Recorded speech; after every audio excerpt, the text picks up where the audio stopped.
everyone. This is John Rollins with the Engaged Youth Forum. I saw those smiles come on the faces. I hope you all can see them. I'll give you a little bit of insight because, we try to operate in integrity. We were practicing our smiles before we came on. This is the Engaged Youth Forum, issues facing the youth with answers from the youth. And we have an amazing group of young people working with us today. Before we get going too far, one of our members is not here today, Jania.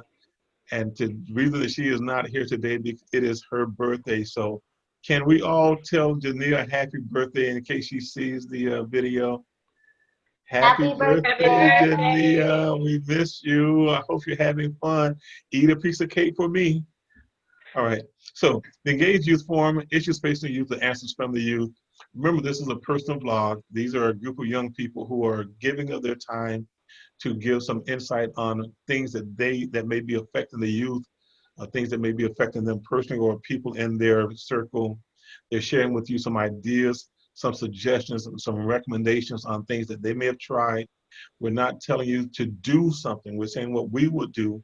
And so therefore, if you try it and it doesn't work for you, we don't take any responsibility. We're not liable for if you choose to apply our recommendations. All right. So before we do, I'd love to have them to introduce themselves. So we're going to start with introductions. Go ahead first. Hi, I'm Tony, and I'm in seventh grade. I'm Hi, going to eighth Tony. grade. And we said happy birthday to Jania. Her birthday is today. Tony's birthday is tomorrow. Tony will become a teenager, right? Well, Is that yes. correct? You seem depressed. No, that's a good thing. I like not having a birthday, but if I become a teenager, mommy and daddy are going to expect me to do stuff by myself. Yeah, that's part of it. Well, welcome, Tony, and happy pre-birthday. All right. Hi, I'm Amila, and I'm in seventh grade. Hi, Amila. Welcome. Hi, I'm Katie. I'm a rising senior. Very good. Welcome. Welcome so much. We're so glad to have each of you. All right. So we've had some really interesting topics, and we've gotten great insider input from our youth. Okay, and today we have a topic that I know is relevant, but it tends to be a little heavy if you go that route.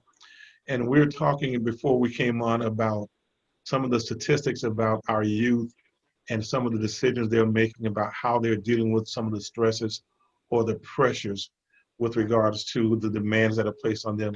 And we have so many youth who are thinking that, this may be the end of the road for them.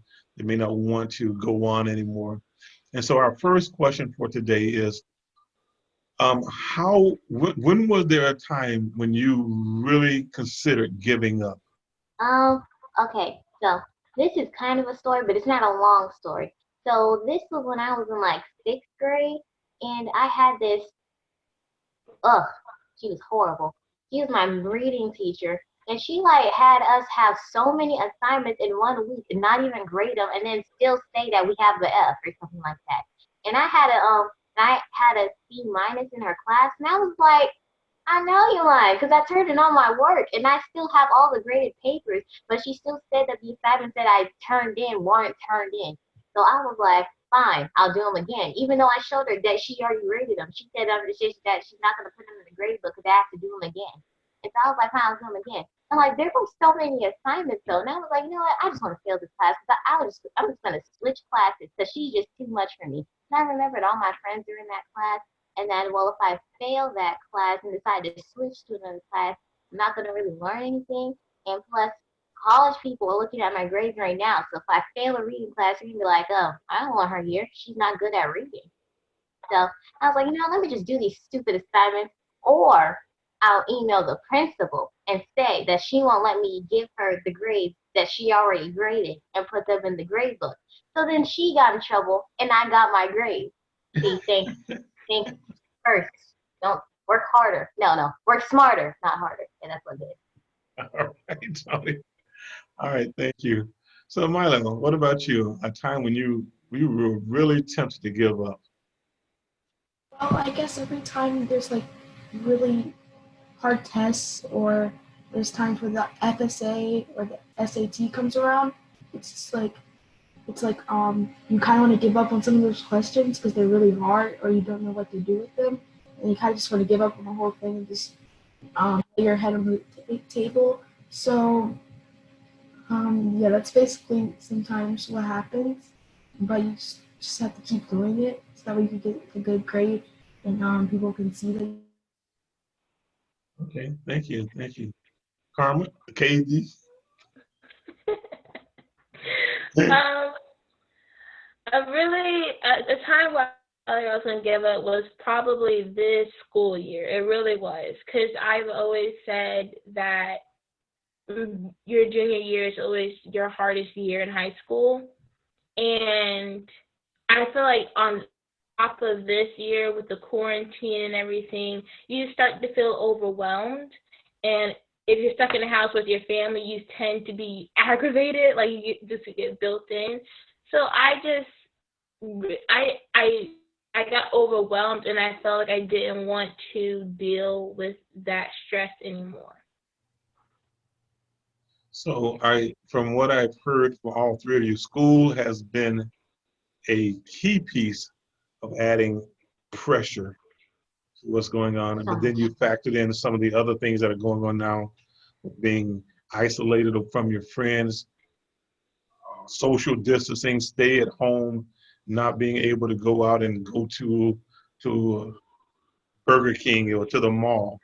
So you're just not having that release that has also contributed to it. Very good. So now, from what I've heard, all of you had situations where you've entertained the idea of giving up. What made you persist? What made you keep going? What made me keep going was me. I always think of the end game, and for me, like, if I give up now, what am I gonna do later? Because I know everything I do now is gonna affect what I do in the future. And for me, I don't like the feeling of giving up because I feel like that's just gonna make things worse, and then that's gonna make the outcome something that I don't want it to be. So for me, I have to look at the end game and see what is gonna benefit me and how it's gonna affect me in the long run. Very good. Interesting comment you said, and if I understood correctly, that when you give up, you still have to deal with you and the decision that you made as a result, and then what kind of pattern would that set for you. I love that. Amila, what made you keep going? I knew that I should have my grades up high, and I kind of knew that if I got a really low score, or if I just quit it completely when I get older, um, but I don't want to be known as a quitter, as a person who quits every time I do something. So, and also I was thinking about how in college they would look at that, and if I like quit the thing, or if I just didn't do it, then that would look bad. So. Okay, very good. And again, your thoughts about not just your current situation, but about how it could impact you in the future. Tony? um, so what made me not give up? My parents, because not like it's kind of like they helped me out in the situation. I mean, I told my mom about it, and she was like, "They let yourself fail the class," and I was like, "Wait, no, no, no, that's the teacher." And she was like, "Tony, are you exaggerating?" I'm like, "I'm not exaggerating. They think I exaggerate a lot. I was not exaggerating in that situation." So I was like, well, my parents don't like it when I get bad grades because we have bad grades, more chores, no phone. And I don't like no phone and more chores because I already have enough chores around this house. So I was like, you know what? Instead of getting a lecture, getting my stuff taken away, and doing more chores than I already have to do around the house, how about I just make my situation better and do more work so I can have a better outcome? And plus, if I give up on a few grades, then what am I supposed to do whenever um, like if you give up on something super easy and simple that you can fix, then what about if you come to a hard place and you're about to give up? Like if you give up something easy, then you're gonna give up on something hard too. Many years ago, I adopted that mindset that if you're going to quit, if you will quit on one thing, you probably quit on other things. And Amila, you said that you did not want to be recognized as a quitter. And so That just knowing that personal challenge. And it doesn't hurt when you have some outside influences who will encourage us along with consequences to make decisions. No phone, more chores. That might encourage me too. Okay. But yeah, many of you said that you looked at how it could impact you in the future. You didn't want to be labeled, and you did not want to. You want to control the things that were within your control. All right. Last question. I would venture a guess that many of you have individuals in your circle, maybe friends or I use the term colleagues, who have shared with you some of the frustrations that they were experiencing and maybe even mentioned the thought of giving up themselves. How will you encourage someone who may be thinking about giving up or quitting so that they too will continue to move forward? What would you tell them, Tony? Um, that that actually happened to one person I know. Like she didn't like actually do it, but like she was thinking about it. So I was just like encouraging her because like not a lot of people would talk to her, be nice to her. So I just decided to like be her friend and say, like you're really young, you can have a whole life ahead of you. You don't know what God has planned for you, and like you don't want those plans to go to waste because God gives everyone their own special gift and talent. And like if you just give up and let that go to waste, then you're not really fulfilling God's plan. And you could be helping out somebody else in the future who's feeling the same way as you. And then So like you we became best friends. go ahead. No, say it again. I'm sorry. I didn't mean to interrupt you. And then we became best friends. And she didn't really have those thoughts about herself anymore. She's Very still good. alive. She's still alive.